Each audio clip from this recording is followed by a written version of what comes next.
Domestic violence generation to generation चलता है। पाकिस्तान में ये बहुत ज़्यादा बढ़ता जा रहा है। यहाँ लॉ कुछ है क्या नहीं पाकिस्तान में? आधी हदीस कोट करते हैं, अपने फायदे की हदीस कोट करते हैं। डोमेस्टिक वायलेंस इस्लाम में हराम है। यहाँ तो लोग समझते हैं मेरा हक है बीवी को मारना। वालेकुम रहमतुल्लाहि व बरकातहू sir, I am a student और मेरा क्वेश्चन ये है डोमेस्टिक वायलेंस के ऊपर। ये जनरेशन टू जनरेशन चलता है। अगर ये पेरेंट्स के दरमियान बहुत ज़्यादा क्लैशेस है और मतलब इसमें बच्चों का क्या किरदार बनता है कि वो कैसे हैंडल करें उस सिचुएशन को, और हमारे पाकिस्तान में ये बहुत ज़्यादा बढ़ता जा रहा है और हमारा क्या हुक्म बनता है कि हम इस पर कैसे अमल करें और कैसे हम इस्लाम से रिलेटेड जो भी है उस पर अमल कर सकें। जी शुक्रिया। जज़ाकल्लाह। इनका सवाल है कि पाकिस्तान में डोमेस्टिक वायलेंस काफ़ी ज़्यादा है और कल भी कई ख़वातीन ने कहा, तो बच्चों का क्या इसमें रोल है, क्या किरदार है, हमें क्या करना चाहिए। डोमेस्टिक वायलेंस का मानी है कि आप चाहे अपने फैमिली में आप वायलेंस कर रहे, मतलब मारा मारी कर रहे या आप पीट रहे, चाहे मार्क छोड़ रहे, चाहे स्टिचेज आ रहे, तो डोमेस्टिक वायलेंस इस्लाम में हराम है। There is the difference between domestic violence and difference between अपने बच्चों को कोई थप्पड़ मारा तो डोमेस्टिक वायलेंस नहीं बोलेंगे, यूएसए में बोलेंगे I will call the police. हाँ, वो यूएसए में, यहाँ नहीं। अगर बच्चों को आपने थप्पड़ मारा डोमेस्टिक वायलेंस नहीं बोलते हो, तो लेकिन आप पीटेंगे उसको, आप बेच से पीटेंगे, काला ब्लू ब्लैक कर लेंगे, तो ये हराम है। और अल्लाह के रसूल की हदीस भी है जो खातून ने पूछी थी पहले कि कैन वी बीट, तो ज़राबा की मानी मैंने कहा था, मीनिंग बीट लाइटली। तो अल्लाह के रसूल की हदीस है कि आप फेस पे नहीं मार सकते, आप मारेंगे तो कभी उस पर मार्क नहीं छोड़ सकते। ये दरबा की मानी है, लाइक विद अ मिसवाक। तो domestic violence where there is torture it's totally हराम। बच्चों का क्या रोल है? पहला रोल ये कि आपके पास काउंसलिंग होना चाहिए, काउंसलिंग सेशन होना चाहिए। और लोग तो गलत फहमी है कि आजकल के माशरे में 3 किस्म की सोसाइटी है। एक कहते पेट्रियार्कल सोसाइटी, पेट्रियार्कल मीन्स मर्द ही ऊंचा, बस पेट्रियार्कल। एक होती है मेट्रियार्कल सोसाइटी, मतलब औरत ही ऊंची। और एक कहते हैं फेमिनिज्म। ये फेमिनिज्म इज अ मिसनोमा, ये गलत फहमी है। इस्लाम में men and women are overall equal, identical नहीं है लेकिन इक्वल है। तो ये वर्ड फेमिनिज्म है, उसके मानी है मेन एंड वुमेन इक्वल, तो मिसनोमा है। अगर कोई कहेंगे इस्लाम में फेमिनिस्ट, तो लोग बोलेंगे अरे क्या बोल रहा है, बट इंग्लिश वाइज सही है। But technically feminism is a misnomer, मतलब जैसा हिंदुइज्म में मिसनोमा है, बराबर ना। Hinduism means a person who lives in the valley of Indus valley, तो डेफिनेशन वाइज मैं भी हिंदू हूं, लेकिन मैं बुत परस्ती नहीं करता हूं, मैं वेदा में नहीं मानता हूं।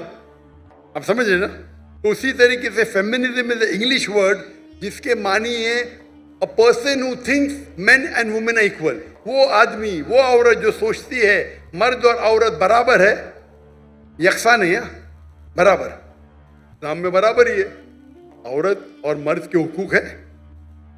कुछ वक्त मर्द ऊंचे है, कुछ वक्त औरत ऊंची है, ओवरऑल बहुत है इक्वल। इसके ऊपर तकरीर कर सकता हूँ लेकिन वक्त नहीं है। इसका सोल्यूशन क्या है? सोल्यूशन ये है कि माशरे में काउंसलिंग होना चाहिए। काउंसलिंग मतलब वो लोग जो फैमिली के मैटर्स में डील कर सके और काउंसिल कर सके। प्रॉब्लम है आज की तारीख में, आप अगर वेस्टर्न वर्ल्ड का काउंसलिंग लेंगे तो पूरे जो ट्रीटमेंट है वेस्टर्न वर्ल्ड के आधे तो हराम है। आप बोलेंगे जो खाली दीन के बारे में पढ़ा और माशरा साइकोलॉजी नहीं जानता है तो वो भी प्रॉब्लम है। तो डायकोटमी है, प्रॉब्लम है। हमें ऐसे शख्स के पास जाना चाहिए जो दीन को भी जानता है और साइकोलॉजी भी जानता है, मेडिकल साइंस भी जानता है। ऐसे लोग अगर काउंसलिंग करेंगे तो सही करेंगे. आप अमेरिकन काउंसलिंग के पास जाएंगे तो वो जो आपको देंगे गाइडेंस, वो तो दीन के बाहर कर देंगे आपको. अगर यहाँ करेंगे, जैसे कि बोला ना उसको, तकवा तकवा करो, नहीं तो आपके पास तकवा नहीं इसलिए आप लाचार है. आप अपाय देखेंगे तकवा नहीं है, ये भी प्रॉब्लम है. कुरान में लिखा हुआ है कि जन्नत जाने के लिए 4 चीज चाहिए. ईमान वल असर, पूरी तफसीर नहीं दूंगा, वक्त जाएगा. ईमान चाहिए, अमल सालिहात चाहिए, वतवासौ बिल हक वतवासौ बिस सब्र. बराबर. अगर तेरी बीवी जन्नत में नहीं जाएंगी, तू भी नहीं जाएगा. बोला क्यों? तेरे पास सब्र ही नहीं है. अगर तेरी बीवी कुछ करती है, तू नाराज होएगा तो फरिश्ते उसको नाराज होंगे ना. तू नाराज क्यों होता है?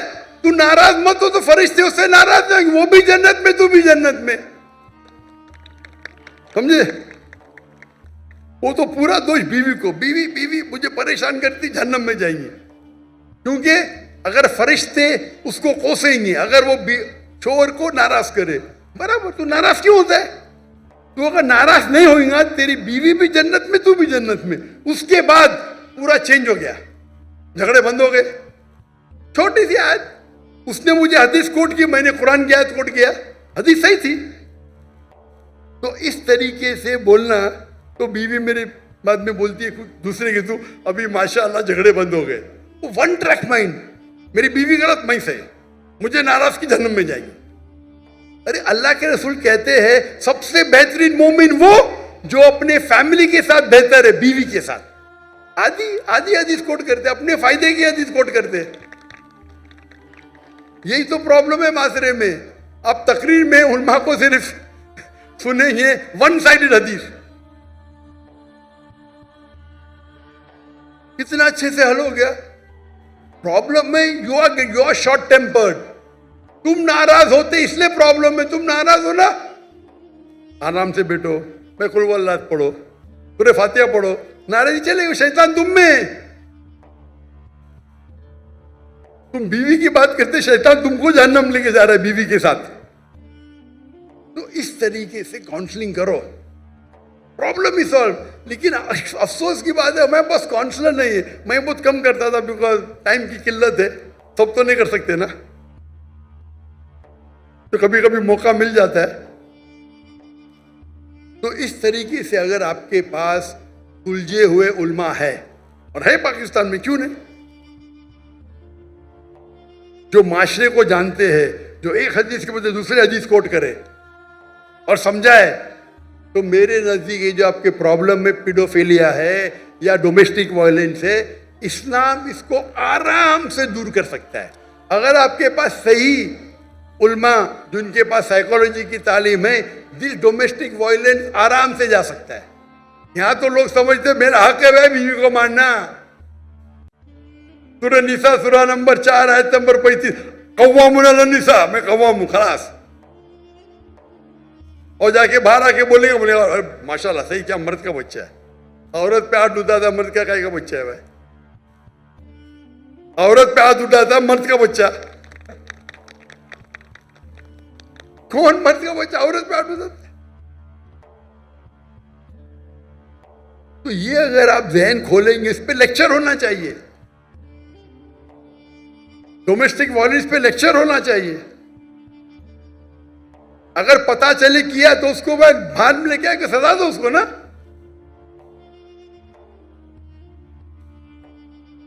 यहां लॉ कुछ है क्या नहीं पाकिस्तान में? अगर इतनी तादाद में डोमेस्टिक वायलेंस हो रहा है जी, है लॉ ना, माशाअल्लाह लॉ तो है, लेकिन इंप्लीमेंट कम हो रहा है ना. भाई बहन जी इनको कांटेक्ट करो, ये सब प्रॉब्लम सॉल्व करेंगे इंशाअल्लाह. लगता है पुलिस डिपार्टमेंट के